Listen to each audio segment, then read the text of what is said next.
तो बहुत बहुत स्वागत है आपका फिर से एक नए वीडियो में। दोस्तों, जैसा कि आप लोगों को पता होगा कि मैं आप लोगों के लिए back to back important questions और आंसर्स के वीडियो प्रोवाइड करता रहता हूं। साथ में आप लोगों को क्लासेस वगैरह और नोट्स वगैरह भी प्रोवाइड करता रहता हूं। तो आज की वीडियो बहुत ही इंपॉर्टेंट होने वाली है वह छात्रों के लिए जिन लोगों का आने वाले दिनों में एग्जाम होने वाला है, और जो भी छात्र छात्राएं B first year first semester में हैं उन लोगों के लिए राजनीति शास्त्र ले रखा है। तो उन लोगों के लिए बहुत ही वीडियो इंपॉर्टेंट होने वाला है और ये वीडियो महासंग्राम होने वाला है।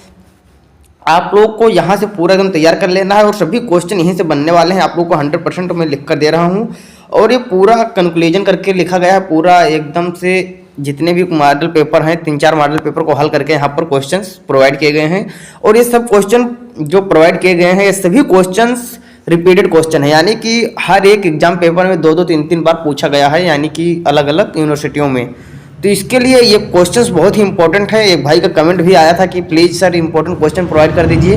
तो उन भाई को मैं कहना चाहूँगा कि आप आ जाइए और अपना इंपॉर्टेंट क्वेश्चन देख लीजिए। बहुत ही इंपॉर्टेंट क्वेश्चन मैं आप लोगों के लिए लेकर आया हूँ पॉलिटिकल साइंस यानी राजनीति शास्त्र का। तो बिना देरी के वीडियो को हम शुरू करते हैं। उससे पहले आप लोगों से छोटी सी रिक्वेस्ट है कि प्लीज़ वीडियो को देखना अच्छे से, और अगर प्यारा लगे अच्छा लगे तो कमेंट जरूर कमेंट करके बताना कि वीडियो कैसा लगा, और एक छोटा सा काम और कर देना कि लाइक कर देना। चलिए मिलते हैं नेक्स्ट दोस्तों, चलिए शुरू करते हैं। तो सबसे पहले हम पेपर कोड देखेंगे और पेपर देखेंगे। ये पेपर जैसे कि मैंने आप लोगों को ये सॉल्व करवा दिया था, आप लोगों ने देखा होगा कि ये पेपर मैंने आप लोगों को सॉल्व करवा दिया था, ये क्वेश्चन पेपर मैंने आप लोगों को बता दिया था। इसी के साथ साथ यहाँ पर मैं आप लोगों को फिर से एक बार बता रहा हूँ और इसका क्वेश्चन आंसर भी प्रोवाइड किया हूँ नीचे कि 1857 के स्वतंत्रता संग्राम ने राष्ट्रवाद के उदय में किस प्रकार योगदान दिया। जो 1857 का स्वतंत्रता संग्राम है और राष्ट्रवाद के उदय में किस प्रकार से योगदान दिया, ये आप लोग को बहुत अच्छे से लिखना है। और जो भारतीय राष्ट्रीय कांग्रेस की स्थापना कब और कहाँ पर हुई थी, बहुत ही अच्छा क्वेश्चन, बहुत ही प्यारा क्वेश्चन, ये मोस्ट इंपॉर्टेंट क्वेश्चन, इसको आप लोग अच्छे से तैयार कर लेना। ये आप लोग को 100% आएगा ही आएगा। और साथ में आप लोगों का एक और बहुत ही इंपॉर्टेंट क्वेश्चन है कि भारतीय नागरिकता कितने प्रकार की होती है, जैसे कि जन्म के आधार पर और रजिस्ट्री के आधार पर, बहुत सारे ऐसे हैं। तो ये सब मैं एक वीडियो बना दूंगा कि नागरिकता कितने प्रकार की होती है, आप लोग देख लेना। इससे पहले आप लोगों ने यदि मौलिक अधिकार का वीडियो नहीं देखा है तो डिस्क्रिप्शन में लिंक दे दिया हूँ, वहाँ से आप लोग देख सकते हैं। और जो भी छात्र छात्राएं यदि 3rd सेमेस्टर में है, 5th सेमेस्टर में है या अभी आने वाले हैं BA में, तो उनका आप लोग ये लिंक शेयर कर दीजिए और टेलीग्राम चैनल पर ज्वाइन कर लीजिए। वहाँ पर आप लोगों को PDF वगैरह सब मिलता रहेगा टाइम टू टाइम। अब यहाँ पर देख लीजिए मौलिक अधिकार कितने प्रकार के होते हैं। अभी मैंने क्वेश्चन का जिक्र किया, क्वेश्चन भी आ गया। मौलिक अधिकार का एक वीडियो मैंने बना दिया कि 6 प्रकार के होते हैं, किस प्रकार से सभी मॉडल पेपर को वहाँ पर मैंने सभी मौलिक अधिकारों को मैंने जिक्र किया है कि 19 से 32 तक किस प्रकार से हैं। 14 से था पहले, लेकिन ये सब पूरा मैंने प्रोवाइड कर दिया है। इसी के साथ साथ राज्य के नीति निषेधक तत्व कितने प्रकार के होते हैं, उनके नाम बताइए। तो राज्य के नीति निषेधक तत्व कितने प्रकार के होते हैं बताइए भैया। और भारतीय संविधान को तैयार करने में कितना समय लगा, तो 2 वर्ष 11 माह 18 दिन, ये आप लोगों को पता होगा। जबकि बनकर तैयार हो गया था कब, ये 26 नवंबर को ही बनकर तैयार हो गया था, लेकिन 26 जनवरी को लागू किया गया। राष्ट्रपति का वेतन कितना होता है राष्ट्रपति का, राज्यपाल की क्षमादान शक्तियाँ क्या है, तो जो राष्ट्रपति की शक्तियाँ होती हैं उन्हीं के बराबर राज्यपाल की भी शक्तियाँ होती हैं। बस क्या होता है कि राज्यपाल जो होता है वो फांसी की सज़ा माफ़ नहीं कर सकता है, बाकी क्षमादान शक्तियाँ वही है। क्षमादान शक्तियाँ, तो फांसी की सजा को छोड़कर जितनी भी राष्ट्रपति की शक्तियाँ हैं संपूर्ण शक्तियाँ राज्यपाल में निहित होती हैं। समवर्ती सूची में कौन कौन से विषय आते हैं, बहुत ही इंपॉर्टेंट क्वेश्चन है। इसी के साथ ये सब आप लोग देख लेना, बहुत ही इंपॉर्टेंट क्वेश्चन है। इसका मैं आंसर आप लोगों को प्रोवाइड करता हूँ, आप लोग देख सकते हैं कि अनुसूचित जनजाति किसे कहते हैं। बहुत ही प्यारा क्वेश्चन है, अनुसूचित जनजाति किसे कहते हैं। जनजाति आयोग के गठन पर प्रकाश डालिए। तो अनुसूचित जनजाति किसे कहते हैं, इस पर कोई स्पष्ट परिभाषा नहीं दी गई है, लेकिन जिन जातियों में आदिम लक्षणों के संकेत मिलते हैं, उसकी विशिष्ट संस्कृति होती है, भौगोलिक एकाकीपन होता है, उनमें समुदायों के साथ जैसे इनमें अपना एकाकीपन होता है, इनके समुदायों के साथ स्वच्छंद संपर्क में संकोच और उनका पिछड़ापन है। यहाँ पर जैसा कि आप लोगों ने देखा होगा ना कि समुदाय, तो समुदायों की तरह से इनका फिर यहाँ पर एक विशिष्ट संस्कृति होती है, आदिम लक्षण मिलते हैं, भौगोलिक एकाकीपन होता है। और इसी को ध्यान में रखते हुए क्या किया, राष्ट्रपति संबंधित राज्य के राज्यपाल से परामर्श करके एक सूची तैयार करवाता है, जिसे संसद के पास भेजा जाता है। संसद कानून बनाकर उस सूची में शामिल जाति को अनुसूचित जनजाति में शामिल कर देता है, जिसे आप लोग क्या बोलते हैं, ST। उत्तर पूर्व के राज्यों तथा बिहार, उड़ीसा, मध्य प्रदेश, छत्तीसगढ़ एवं झारखंड में जनजातियों की संख्या अधिक है। इन जनजातियों की स्थिति अन्य समुदायों से काफी भिन्न है। इसी के साथ इनकी जो समस्याएं हैं उनको जानकारी करने तथा उन्हें दूर करने का प्रयास शासन द्वारा किया जा रहा है। इसीलिए अनुसूचित जाति एवं जनजाति आयोग का गठन किया गया है। अनुसूचित जनजाति से जुड़े हुए शिक्षित वर्ग तथा अन्य समाज सेवी अब अपने समुदाय की स्थिति में सुधार करने के लिए अपने जातियों को जगाने का काम कर रहे हैं। ये क्या हो गया? अनुसूचित जनजाति। अनुसूचित जनजाति का कोई निश्चित परिभाषा नहीं है।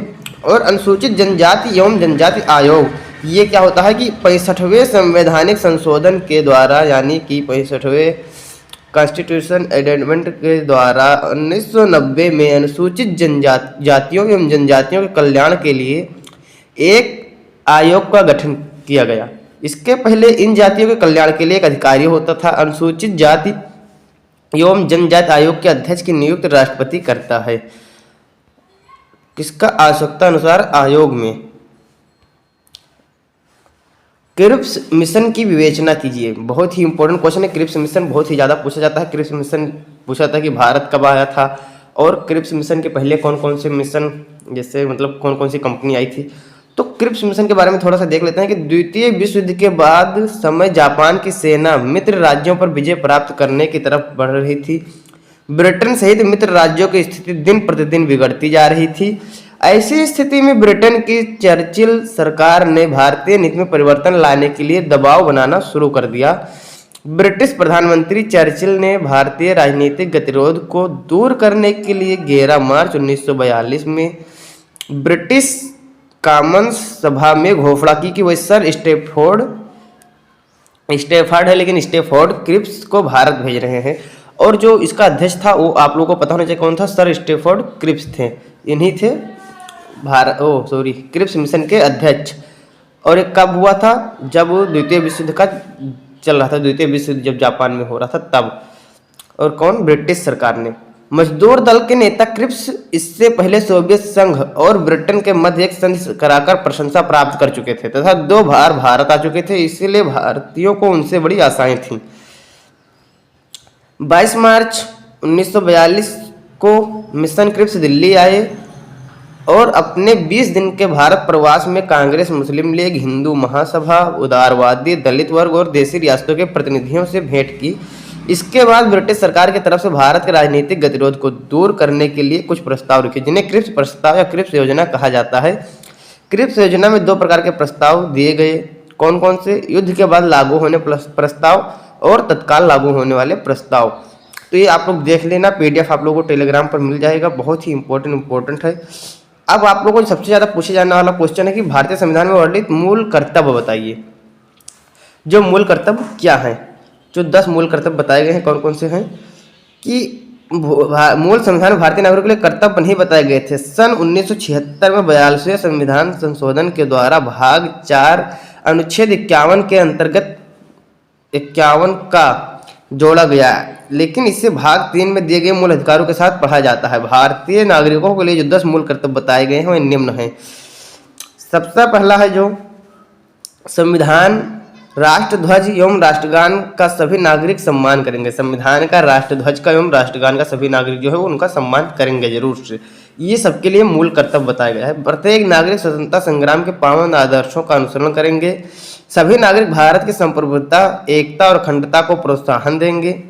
प्रत्येक नागरिक देश की रक्षा करेंगे। भारत के सभी लोगों में एकता की भावना को विकसित किया जाए, जो कि कभी नहीं हो रहा है। मैं देख रहा हूँ आज के दिनों में ऐसा कुछ नहीं हो रहा है। एकदम मूल कर्तव्यों के खिलाफ सब लोग हो रहे हैं। और इसी के साथ साथ प्रत्येक नागरिक हमारी संस्कृति की गौरवशाली परंपरा का महत्व समझेगा और संरक्षण करेगा। भाई गौरवशाली जो परंपरा है, संस्कृति है, इसका तो आप लोग देख रहे हैं धज्जियाँ उड़ रही हैं। इंस्टाग्राम पर आप लोग एक बार विजिट करके देख सकते हैं किस प्रकार से धज्जियाँ उड़ाई जा रही हैं। जो हमारी संस्कृति है, जो हमारी परंपरा है, उसका बहुत ज़्यादा गलत उपयोग हो रहा है आज के दिनों में। तो भाई मैं आप लोगों से यही कहना चाहूँगी कि आज आपके आस पड़ोस में इस प्रकार से हो रही है, कुछ अव्यवस्थाएं फैल रही हैं, तो आप लोग इस पर ज़रा गौर कीजिएगा और उससे कम करवाइएगा। प्राकृतिक पर्यावरण की रक्षा सभी नागरिक करेंगे। ये मूल कर्तव्यों में लेकिन लिखा तो गया है, लेकिन इनका आजकल उपयोग कोई नहीं कर रहा है, जहाँ तक कि सरकार भी इनको नहीं मना कर रही है इनका दुरुपयोग करने से। वैज्ञानिक दृष्टिकोण और ज्ञानार्जन की भावना का विकास करें। सार्वजनिक संपत्ति को सुरक्षित रखने के लिए प्रत्येक नागरिक दृढ़ रहेंगे। आजकल भैया सार्वजनिक संपत्ति को सुरक्षित यहाँ पर बोला जा रहा है, यहाँ पर पाएँ तो आदमी सार्वजनिक जो संपत्ति है उनको ही लूट कर ले जाएं, सार्वजनिक के साथ साथ सरकारी संपत्ति भी लूट कर ले जाएंगे। व्यक्तिगत और सामूहिक गतिविधियों के सभी क्षेत्रों में उत्कर्ष की ओर बढ़ने का सतत प्रयास किया जाए। ये थे हमारे 10 मौलिक कर्तव्य यानी मूल कर्तव्य। अब इसी के साथ साथ संघीय मंत्रिपरिषद के रचना में अधिकारों का वर्णन कीजिए। देख लीजिएगा, बहुत ही इंपॉर्टेंट क्वेश्चन ये भी है।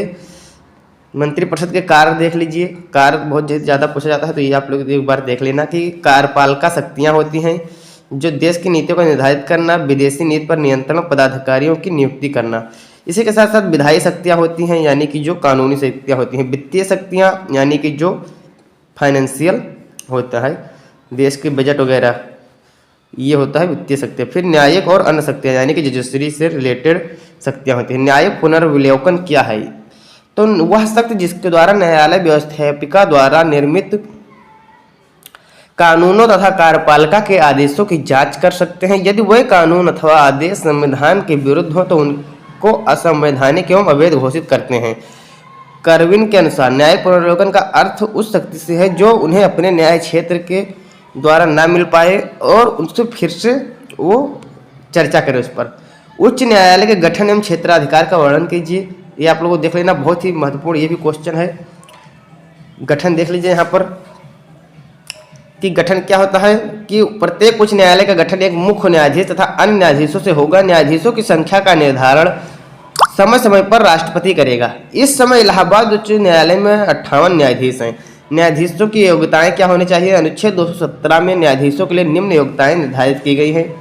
वह भारत का नागरिक हो, कम से कम 10 वर्ष तक न्यायिक पद पर रहा हो, अथवा एक से अधिक उच्च न्यायालय में 10 वर्ष तक अधिवक्ता रहा हो, या तो वकील रहा हो या फिर जज रहा हो, नीचे मतलब निचले स्तर पर।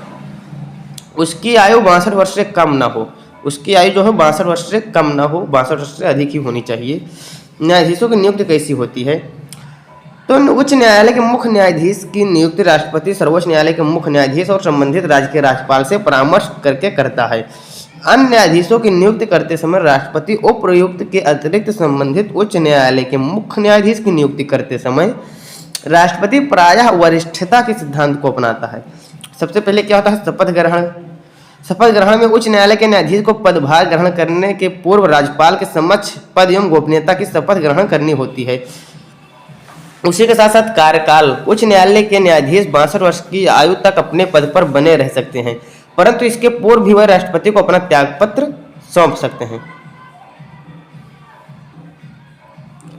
इसके बाद पदच्युत। न्यायाधीश को समय से पूर्व केवल महाभियोग की प्रक्रिया द्वारा ही पद से हटाया जाता है, यानी कि पद कब छोड़ सकते हैं या उनका कितना कार्यकाल मतलब कब छोड़ सकते हैं। महाभियोग की प्रक्रिया संसद से द्वारा चलाई जाती है, जिसके लिए विशेष बहुमत की प्रक्रिया आवश्यक होती है। वेतन भत्ते, इनको क्या होता है? 90,000 मुख्य न्यायाधीश को और अन्य न्यायाधीशों को 80,000 प्रतिमाह वेतन के रूप में दिया जाता है। उच्च न्यायालय का क्षेत्राधिकार आप लोग देख सकते हैं। अपीलीय क्षेत्राधिकार, प्रारंभिक क्षेत्राधिकार, अंतरण संबंधी अधिकार, लेख जारी करने का अधिकार। लेख यानी जैसे बहुत ही इंपॉर्टेंट लेख वाला कि यदि नागरिकों के मूल अधिकारों का उल्लंघन होता है तो न्यायालय बंदी, प्रतीक्षीकरण, परमादेश, प्रतिषेध, उत्प्रेषण तथा अधिकार परीक्षा लेख जारी कर सकता है। इसी के साथ साथ भारतीय राष्ट्रपति की निर्वाचन प्रक्रिया का वर्णन कीजिए। जो भारतीय राष्ट्रपति की निर्वाचन प्रक्रिया है, ये मैं नेक्स्ट एक वीडियो बना दूंगा। वीडियो बहुत ही ज़्यादा लंबा हो रहा है, तो नेक्स्ट वीडियो में देख लेना आप लोग, बहुत ही अच्छा रहेगा। बहुत ही इंपॉर्टेंट क्वेश्चन, अभी बहुत सारे क्वेश्चन बचे हैं, तो आप लोग को वो सब भी प्रोवाइड किया जाएगा। तो आई होप आप लोगों को आज की वीडियो बहुत ही पसंद आई होगी। वीडियो पसंद आए तो वीडियो को लाइक जरूर कर देना, और नए चैनल पर तो सब्सक्राइब जरूर कर लेना दोस्तों। आप लोगों का एक सब्सक्राइब से ये मोटिवेशन मिलता है और आगे वीडियो बनाने को प्रेरित होते हैं हम लोग। लेकिन जिस तरह से सब्सक्राइबर नहीं बढ़ते हैं या व्यूज नहीं आता है तो यार हम लोग डिमोटिवेट हो जाते हैं और वीडियो बनाने का मन नहीं करता है। तो इसलिए आप लोगों से आशा जरूर करता हूँ कि आप लोग इतना तो कर ही सकते हैं। कोई डाउट है तो टेलीग्राम चैनल को ज्वाइन कर लेना, मैंने ऑलरेडी बता दिया है। डिस्क्रिप्शन में लिंक है, वहाँ से आप लोग देख लेना। मौलिक अधिकारों का भी नीचे डिस्क्रिप्शन में लिंक दिया गया है, उससे आप लोग देख लेना।